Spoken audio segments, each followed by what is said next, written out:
ਓਹ ਤਵਾ ਚਾਂਪ ਦਾ ਆਪਣਾ ਹੀ ਮਜ਼ਾ। ਪੀਣ ਦੇ ਜ਼ਾਇਕੇ ਦੇ ਨਾਲ ਅੱਜ ਬਣਨ ਲੱਗਾ ਜੀ ਚਾਂਪ, ਤਵਾ ਚਾਂਪ। ਤਵਾ ਚਾਂਪ ਕਿਸ ਤਰ੍ਹਾਂ ਬਣਨੀ ਹੈ, ਇਹਦਾ ਤਰੀਕੇਕਾਰ ਕੀ ਹੈ, ਪੂਰੀ ਡਿਟੇਲ ਦੱਸਣੀ ਹੈ ਜੀ। ਪੀਸ ਦੇਖੋ ਚਾਂਪ ਦੇ ਕਿਹੜੇ ਕਿਹੜੇ ਪਿਆਰੇ ਪੀਸ ਨੇ। ਤਵਾ ਚਾਂਪ ਬਣਾਉਂਦੇ ਆ ਜੀ, ਇਹਨੂੰ ਧੋਨੇ ਆ ਅੱਛੇ ਤਰੀਕੇ ਨਾਲ, ਦੀ ਕਟਾਈ ਕਰਨੇ ਆ ਜੀ। 1 ਕੱਪ ਪਾਣੀ ਪਾਉਂਦੇ ਆ ਜੀ। ਇਸ ਤੋਂ ਇਲਾਵਾ ਅੱਗ ਅਸੀਂ ਬਾਲ ਦਿੱਤੀ ਹੈ। ਮਾਸ਼ਾਅੱਲਾ ਦੇਖੇ ਇਹਨਾਂ ਚਾਂਪਾਂ ਨੂੰ ਅਸੀਂ ਤਵੇ ਤੇ ਜੋੜ ਦੇਣਾ ਹੈ। ਹਟ ਕੇ ਇੱਕ ਤਰੀਕਾ, ਬੜਾ ਸਪੈਸ਼ਲ ਤਰੀਕਾ ਤਵਾ ਚਾਂਪ ਦਾ ਹੈ। ਇੱਕ ਤੁਰੀ ਲਸਣ ਦੀ ਸਾਬਤ ਹੀ, ਹਲਕਾ ਜਿਹਾ ਚਮਚ ਅੱਧਾ ਨਮਕ ਦਾ। ਲਓ ਜੀ 10 ਤੋਂ 15 ਮਿੰਟ ਨੂੰ ਅਸੀਂ ਦਮ ਲਾਉਂਦੇ ਆ ਜੀ। ਅਦਰਕ ਪਾਵਾਂਗੇ ਜੀ ਪਤਲਾ ਪਤਲਾ। ਇਸੇ ਤਰ੍ਹਾਂ ਕਟਾਈ ਕਰਾਂਗੇ ਟਮਾਟਰਾਂ ਦੀ, ਬਹੁਤ ਪਿਆਰੀ ਪਤਲੀ ਪਤਲੀ। ਮੋਟੀ ਵੀ ਕੱਟੀ ਜਾਏ ਤਾਂ ਵੀ ਕੋਈ ਗੱਲ ਨਹੀਂ, ਇਹ ਸਾਰਾ ਗੋਸ਼ਤ ਦੇ ਨਾਲ ਇੱਕ ਜਾਨ ਹੋ ਜਾਣੀਆਂ ਸਾਰੀਆਂ ਚੀਜ਼ਾਂ।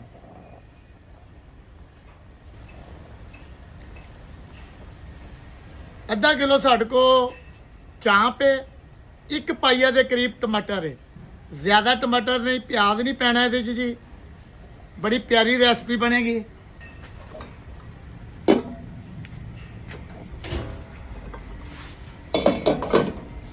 ਸਭ ਤੋਂ ਪਹਿਲੇ ਪਾਵਾਂਗੇ ਜੀ 1 ਚਮਚ ਹਲਦੀ ਦਾ। ਨਮਕ ਹਸਬੇ ਜ਼ਾਇਕਾ, ਕਿਉਂ ਨਮਕ ਅਸੀਂ ਪਹਿਲੇ ਵੀ ਪਾਇਆ, ਹਾਫ ਚਮਚ। ਲਾਲ ਸਪੈਸ਼ਲ ਮਿਰਚ ਧੂੜਾ ਦਾਦੜ 1.5 ਚਮਚ। ਸਫੈਸੀ ਬਣਾਵਾਂਗੇ। ਸੁੱਕਾ ਧਨੀਆ 1.5 ਚਮਚ। 2 ਤੋਂ 3 ਅਦਦ ਹਰੀਆਂ ਮਿਰਚਾਂ ਕੱਟਾਂਗੇ। ਹਿਲਾਣਾ ਬਿਲਕੁਲ ਨਹੀਂ, ਇਹ ਇਸੇ ਤਰ੍ਹਾਂ ਹੀ ਦਮ ਦੇ ਵਿੱਚ ਤਿਆਰ ਹੋਏਗਾ। ਇਹ ਭਟੂਰਾ ਹੈ, ਇਹਨੂੰ ਦਮ ਲਾਣੇ ਜੀ ਹੁਣ ਘੱਟ ਤੋਂ ਘੱਟ 15 ਤੋਂ 20 ਮਿੰਟ ਦਮ ਲਾਵਾਂਗੇ।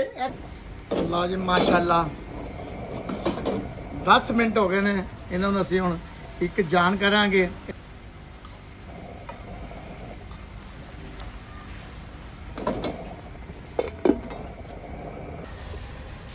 ਮਾਸ਼ਾਅੱਲਾ ਜੀ ਦੇਖਿਆ ਟਮਾਟਰਾਂ ਨੇ ਆਪਣਾ ਪਾਣੀ ਛੱਡ ਦਿੱਤਾ ਹੈ। ਅੱਗ ਕਰਾਂਗੇ ਤੇਜ਼, ਇਹਦਾ ਕਰਾਂਗੇ ਪਾਣੀ ਖੁਸ਼ਕ। ਅੱਗ ਫੁੱਲ ਤੇਜ਼ ਕਰਕੇ ਚਾਂਪਾਂ ਮਾਸ਼ਾਅੱਲਾ ਖੜੀਆਂ ਖੜੀਆਂ ਹੋ ਗਈਆਂ। ਪਾਣੀ ਖੁਸ਼ਕ ਕਰਾਂਗੇ ਜੀ ਇਹਦਾ। ਪਹਿਲੇ ਘਿਓ ਪਾਵਾਂਗੇ ਜੀ ਮਾਸ਼ਾਅੱਲਾ।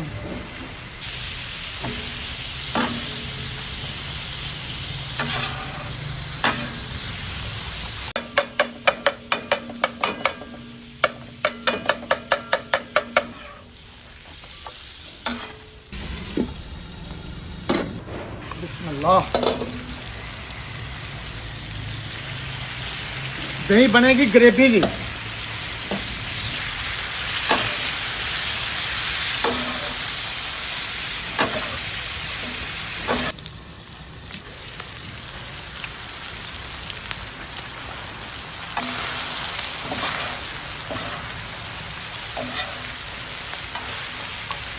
कलर देखें, तवे का अपना ही मज़ा है, मिट्टी की हांडी का अपना ही मज़ा है।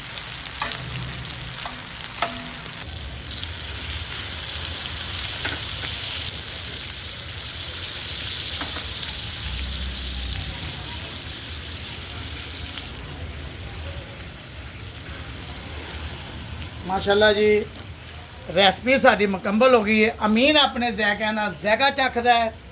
अल्लाह तुहाडी खैर करे, जींदे वास्ते रहें, खुश रहें। अल्लाह जी ओहो हो एक लवांगे नवाला जी। अमीन अपने ज़ायक़े चेक करदा, मेहनत अच्छी लगे, काम अच्छा लगे। अमीन के ज़ायक़े लाइक करया करो, सब्सक्राइब करया करो, शेयर करया करो, कमेंट करया करो। माशाल्लाह देखने हैं कल की रोटी। ओहो हो फुल गरम मज़ा रोटी नाल ही आना सी लिहाजा।